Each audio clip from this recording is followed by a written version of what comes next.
Hello! So, a few years ago, I was singing along to some Green Day song or another, and this is where my wife points out that I didn't know the words particularly well. Nor did it turn out I knew the words to many Green Day songs particularly well. To be fair, I've kind of made my peace with the fact that I'm just not a very good listener of lyrics. I tend to focus more on the music side of things. But she did raise a point I couldn't really argue against. Now, I didn't know Green Day as well as I thought I did. And while I tried to argue that, well, I knew their guitar parts more than I knew their lyrics, she had a point. This was a band that we had seen live before, and it turns out that I maybe didn't know their songs as well as I perhaps should have done. I've heard a few of their albums before in passing around friends' houses and stuff, but it's never been a band that I've sat down and really listened to like I have with some other bands. Well, now I've seen Green Day twice, and over the past year I've made 3 different videos talking about them. So I've decided enough's enough, I need to get to know this band better. So over the past few weeks I've been getting to know all 13 studio albums that have been recorded by Green Day. And now that I've decided I'm going to make a list where I rank them from the worst album to the best. Not only that, but as it turns out, we're expecting a new album to come out some point in the next year. So when that does, I'll probably give a reaction to it, as I do, and I'll be able to slot it right in there, like a preliminary kind of ranking, basically. Now, as I do more DRC episodes and gig vlogs, I probably want to do something like this a little bit more often. But before I begin with this particular episode, there are a few caveats I want to go through. Firstly, as I mentioned, I haven't really grown up listening to Green Day in like the same way that a lot of you will, that my wife has. I don't really have, before I started this, a particular album that I regard as being very nostalgic for me or very personal. Which means that I should perhaps have less of a bias when it comes to ranking these. That being said, I am familiar with their classic hits, and there are a few tracks that I've heard live that I'm very fond of. Secondly, and with all of this in mind, I didn't want to be influenced too heavily by the zeitgeist of Dookie and American Idiot.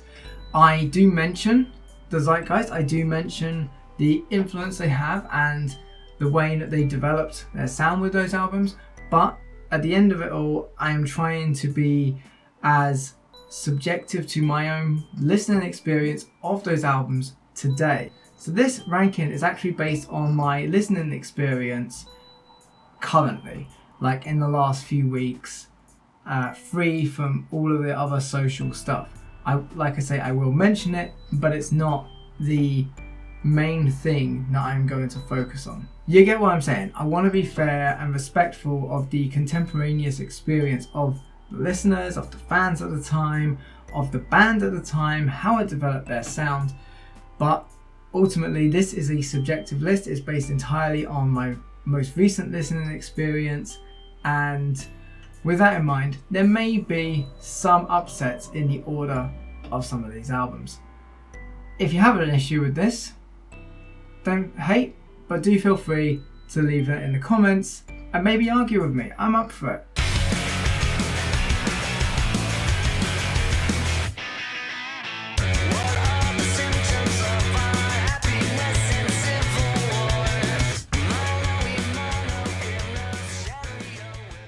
Up until I listened to this album, I honestly thought that I would be saying at the beginning of this list that it feels wrong to rank a Green Day album as the worst and that this is the least best album. However, I can safely say that Father of All Motherfuckers is probably the worst Green Day album. Held up against pretty much anything else they've done, there isn't a lot positive to say about Father of All Motherfuckers.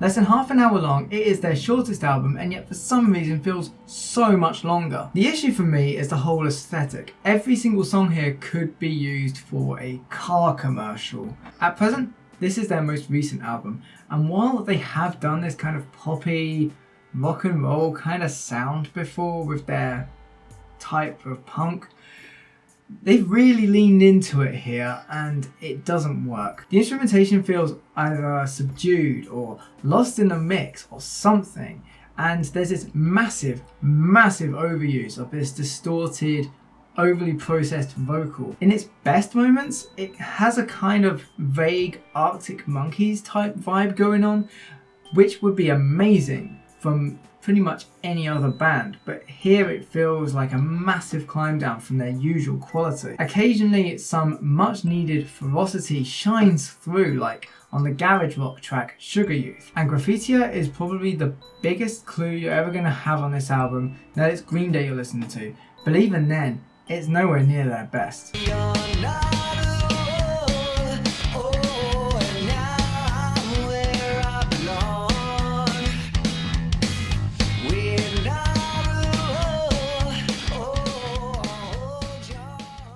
I feel like the Uno Dos Tres trilogy of albums that came out in 2012 gets kind of a bad rap, and there's actually some quality to be found in it. That being said, it is common knowledge that Billy Joe Armstrong was not in his healthiest state of mind at the time of writing these. If there is one album that kind of underperforms compared to the other two, it is DOS. Just like with Father of All Motherfuckers, there is an over-reliance on this rock and roll sound that works so well live, but here on recording it just comes across as a little bit,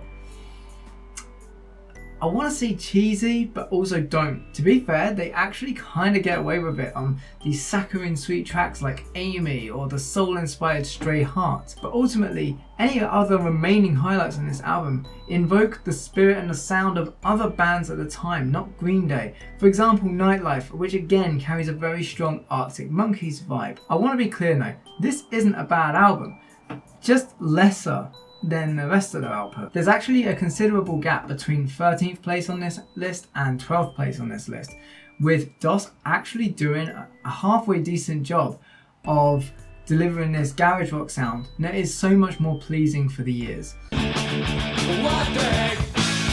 What did I for heaven? You and I together, and we run away.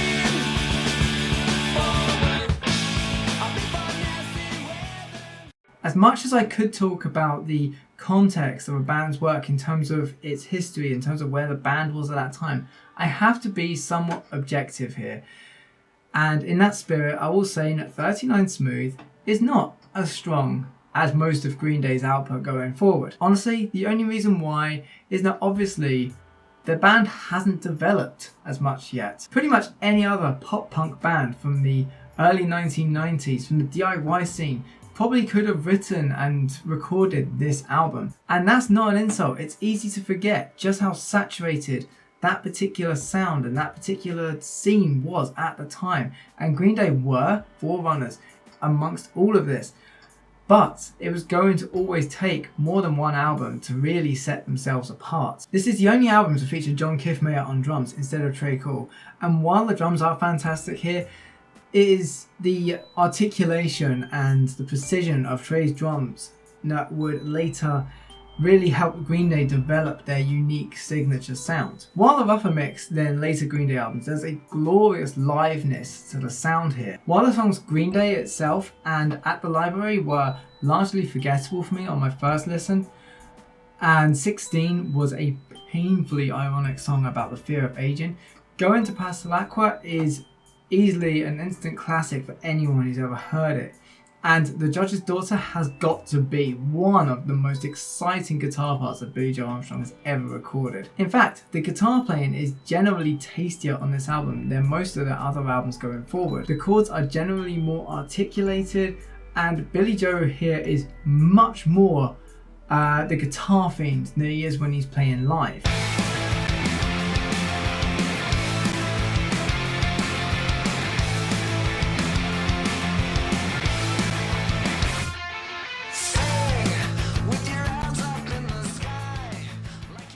I genuinely forgot that this album even existed until someone at my work was talking about the song Still Breathing and they showed it to me. And while they were pointing out that it was not their favourite Green Day song, I thought it was alright. If a tad generic and a tad forgettable, maybe. This is how I felt when listening to most of the album Revolution Radio. It runs the gamut between the punk rock of the title track Revolution Radio and the classic rock of the opener Somewhere Now. And generally I could describe most of this album as being alternative rock. Overall, it's a pretty solid album that follows the Uno Dos Tres trilogy of 2012 quite well. But I don't feel like it's given me a lot that those albums didn't. The driven Bang Bang, the punky Revolution Radio, the Alkaline Trio-esque Too Dumb to Die, and the obligatory progressive track Forever Now showcase the quality of Green Day's sound in this century. But the tracks in the middle kind of just tread water, and what this leaves is a few very good singles in an otherwise unmemorable album. Wander down these streets all by myself. Think of my future now, I just don't know. Well, I don't seem to care. After now this that I'm my own. I wonder if you're setting up. While produced by the original drummer John Kiffmeyer, Kerplunk is usually known as the album that features Trey Cool for the first time, and the lineup for Conquering the World going forward was established.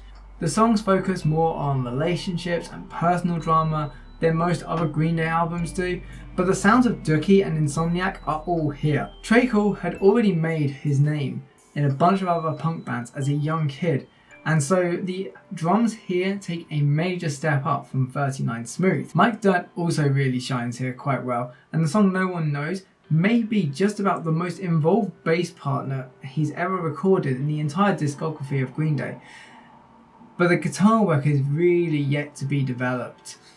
That said, there are real clues to the songwriting prowess of Green Day moving forward. Private Ale is a highlight that could easily have featured on Dookie, and Welcome to Paradise literally did. On 39 Smooth, we got an album that could have come from basically any other pop punk band from the DIY scene. With Kerplunk, we start to actually get something that sounds like Green Day, and specifically only Green Day. Now, the next 5 songs on this list I honestly struggled with. They're all kind of equal for me, and depending on the day when I'm listening to them, they could be in a completely different order. They could literally be backwards.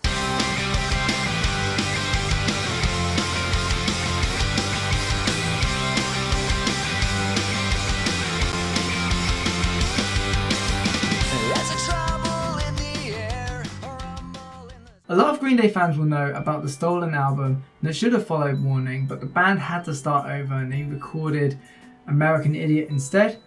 A lot of the tracks from that album either got binned completely or reworked into other tracks that appeared on other albums. But as far as I'm concerned, if they had released it, it would sound something like Trey. To me, this is true turn of the century Green Day. There is evidence here and there of later Green Day, for example, Dirty Rotten Bastards or 99 Revolutions, but what really stands out here is the embracing of their earlier pop punk sound. Well, that and guitar. Lots of guitar. I don't think there's another Green Day album that features quite as much exciting lead guitar playing as this one. I'm pretty sure that every track has at least one guitar break, and quite a few of them caught my attention. At the time of Uno Dos Tres, long-standing live guitarist Jason White, who is still with the band in a live capacity, was an official member of the band. And this could be why on Uno and Trey in particular, the guitar sound is so much more involved and so much extra than it is and basically the rest of their discography. The sad thing about this particular album for me is that we actually tried to listen to these albums, my wife and I, back in 2013 ahead of going to see them live to get to know basically what they were up to today, as you do. But by the time we got to Trey, we were just completely fatigued by the first two, and I never gave it a listen until recently.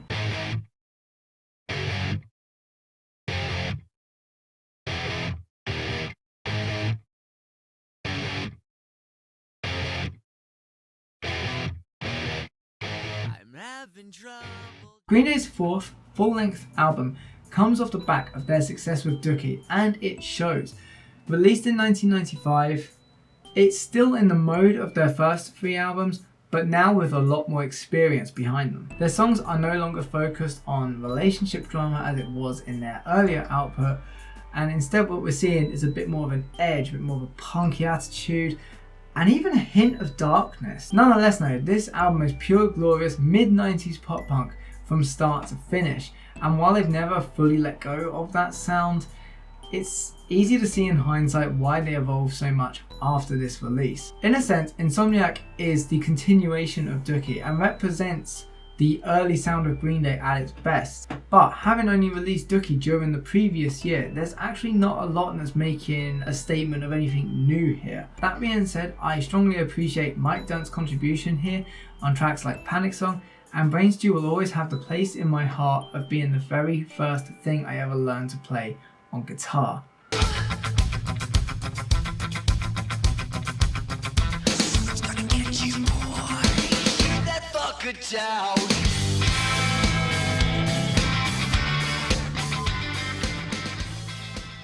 During the decade prior to the Uno Dos Tres trilogy, Green Day had evolved towards a more heavy punk rock sound. But 2009's 21st Century Breakdown kind of celebrated the later pop punk of, say, Warning and to a lesser extent Nimrod.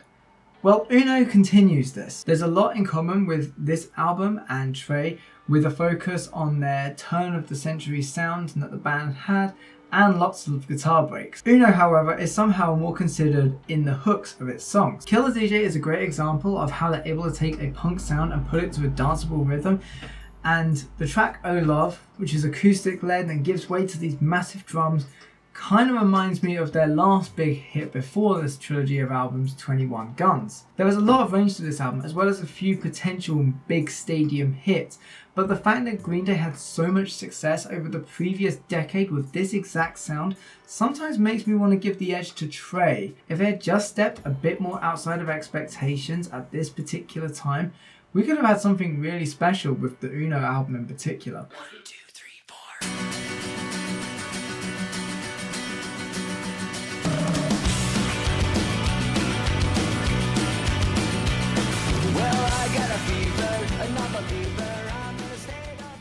It could be expected that Green Day were going to lean into the phenomenal success of the previous album, much the same way as they did with Insomniac. But the larger gap of 5 years really proves to be enough time for them to come up with something new. Sure, big singles like Know Your Enemy and 21 Guns could have featured on American Idiot or been B-sides to their singles.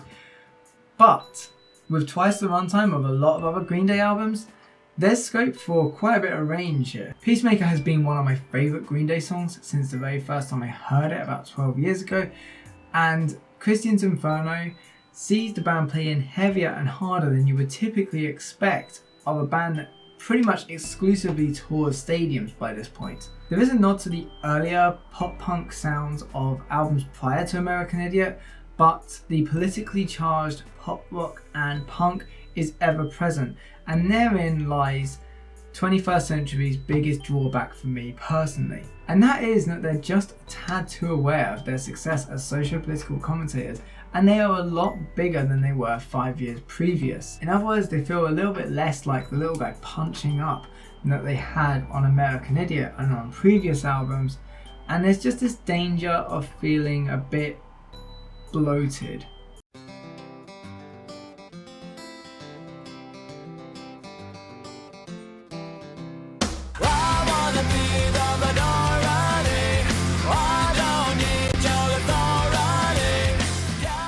That's right, I am ranking Warning as higher than Insomniac and even higher than 21st Century Breakdown. Allow me to explain.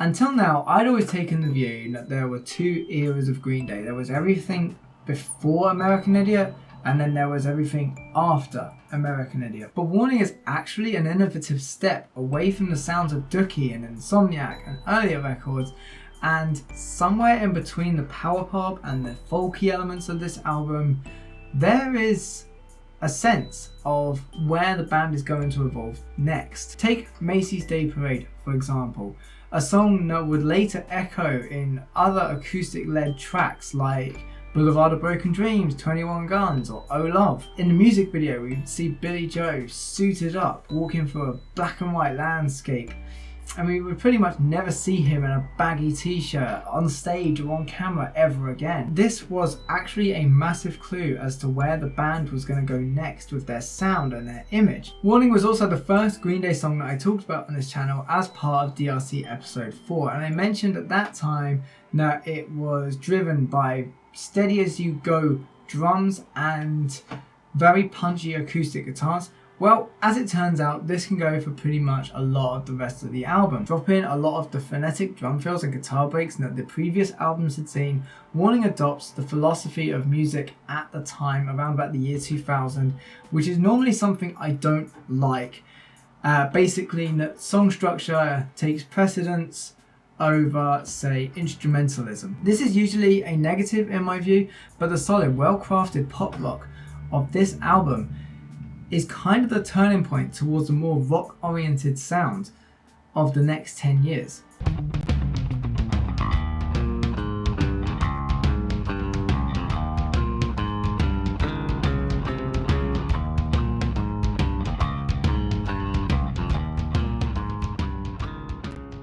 Green Day's biggest selling album of all time is almost definitely the most influential pop-punk album, bringing an entire genre back into the mainstream, or into the mainstream for the first time for a lot of people, and inspiring the likes of Sum 41, Good Charlotte, Fall Out Boy. Green Day had already proved on Kerplunk that they knew how to write great hooks and clever lyrics, but the increase in production quality on this particular album that came with signing up to a major label really put all of that on show. That is not to say that the production is the only thing that makes this album what it is, or that there's no evolution from their previous work.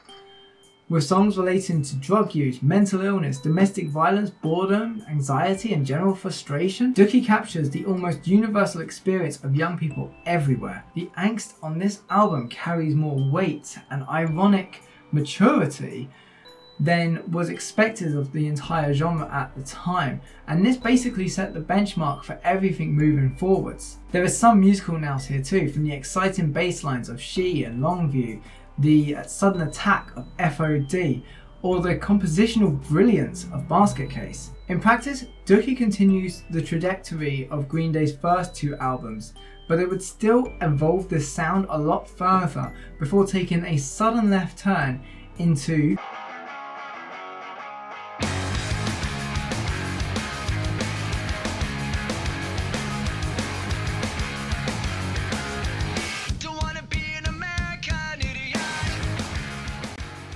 There are not many bands who get to define an entire generation of music fans and future musicians with one album. And I can't think of another band other than Green Day who have managed to pull it off twice. I vividly remember the first time that I saw the music video for American Idiot. I had gotten into general rock music in around about 2000 to 2001, and as well as not having my ears to the ground on many of these things, I did not know that there was a new album coming, and 4 years felt like a long time. So in my mind, Green Day had stopped. They had split up or something. Warning had come out bloody ages ago to my young ears, and I just remember American Idiot coming on Kerrang unannounced, and me literally saying out loud, probably to myself, probably to my sisters, I can't remember, "Oh my god, Green Day are back." But this thrashed out political rant in front of a washed out green American flag with the band all dressed in black and Billy Joe in eyeliner was a complete seismic shift from the Green Day of the 90s. And this is just the lead single. The fact is that American Idiot, the album, is just about the most ambitious thing that Green Day have ever pulled off. A concept album that strings together youthful apathy and angst with political disillusionment and just a touch of melodrama. American Idiot features 2 9-minute progressive suites and went on to inspire a Broadway musical. No other Green Day album has as many massive hits as this one does. American Idiot, Holiday, Boulevard of Broken Dreams, Wake Me Up When September Ends, and Jesus of Suburbia. Bringing together their success from the mid-90s, their reaction to the post-9/11 political atmosphere, ambitious songwriting, and a complete image overhaul to both the band and the live shows. Green Day made their home in stadiums all around the world, and Billie Joe Armstrong would develop a stage presence that could only be rivaled by Freddie Mercury himself. Yes, I said it, and my earliest memories of music are me repeatedly watching Queen live at Wembley. And if you've seen Jesus of Suburbia played live, you will know how big this album made Green Day. Now I say all that knowing that the most important punk album during my lifetime is not in a #1 spot. But quite aside from the fact that this list is subjectively based on my taste, allow me to explain.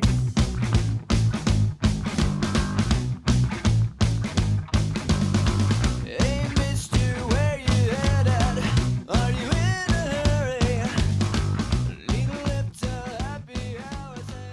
I think it can be argued that Nimrod may be Green Day's most progressive album in terms of their evolution of sound. Now maybe not lyrically, maybe not even sonically, but in terms of range and experimentation, it is the album that kickstarts Green Day's entire evolution and future development, and proves they could probably pull off any sound that they wanted to. Among some of their most sardonic hits, there is a range of instrumentation that is not typically associated with Green Day, and yet even on the gentle surf rock centerpiece track Long Ride In, they somehow cling to their identity that this is Green Day that you're listening to. This album would also see Green Day's fastest and heaviest tracks, Platypus and Take Back respectively, with the latter getting very close to the Melvins or even Motorhead. Elsewhere, Nimrod is positively innovative for the discography of Green Day.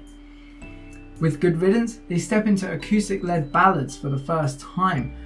Redundant invokes 60s rock, and Uptight is a song about feeling suicidal but sounds like Smashing Pumpkins' 1979. That is not to say that this album is a complete change of their sound though. On the contrary, ahead of their turn towards an alternative punk rock that would come over the next couple of albums, the pop-punk tracks on Nimrod are the culmination of everything they had worked up to until this point. In fact, everything that went from 39 Smooth to Insomniac is perfected here. So if you're into the pop-punk side of Green Day, this is the album to go to. And if you want to see the genesis of where Green Day would eventually end up, this is also an album to go to. The compositions here are balanced in a way that shows off the band's strengths, both as individuals and as a collective, and shows off a good level of instrumentation while also writing for the song. Alongside Good Riddance near the end, the album opens with 4 of Green Day's most memorable songs, making Nimrod one of their biggest hit-making albums. But the song that makes it so difficult for me to be fully objective here is live staple King for a Day. An absolute blast of ska full of trumpets that will always invoke how unbelievably amazing they are to watch live. If you attend a Green Day concert and they don't play this, did they even enjoy themselves? Nimrod is one of the albums that I've only listened to for the first time very recently, but regardless of whether it's an album that I know from years back or one that I have listened to recently, this is the album that has left the biggest impression on me. Even without King for a Day, this was going to be my top spot, but with it, nothing else really even stood a chance. And that is my ranking at this time in my life of the worst Green Day album to the best Green Day album. And I'm sure that I've ruffled quite a few feathers with the order of my top 4 albums there. But this is based on how I feel when listening to them. Still very happy to hear any disagreements that you may have. The one thing that really this whole process has made me think about is just how amazing these songs are to hear live. Pretty much every song on every album works so well in a live setting. I don't know if it's the way they record them, I don't know if it's the simplicity of just having so much distorted guitar sounds, but something about Green Day just makes me want to watch them live again and again. And if you haven't already, I strongly recommend that you go and check them out next time they're in a stadium near you. In fact, while I was researching for this video, it kind of made the news here in the UK that Billie Joe Armstrong just showed up in a pub in London and started performing with a cover band singing Basket Case. This is just further proof, as if it was ever needed, that This is a band and a frontman who just absolutely adore the performance. Well, anyway, I hope you enjoyed this video. I'm looking forward to doing more stuff like this going forward. I've got DRC episodes coming out, an album reaction coming up, a live concert that I'm going to vlog, so feel free to subscribe if you're after more music content, as well as anything to do with retro gaming. I've got some more games that I need to check out from my early childhood. Feel free to discuss anything that I may have said in this video with me in the comments. Like the video, it really helps it apparently with algorithms and whatnot. And other than that, have a good one.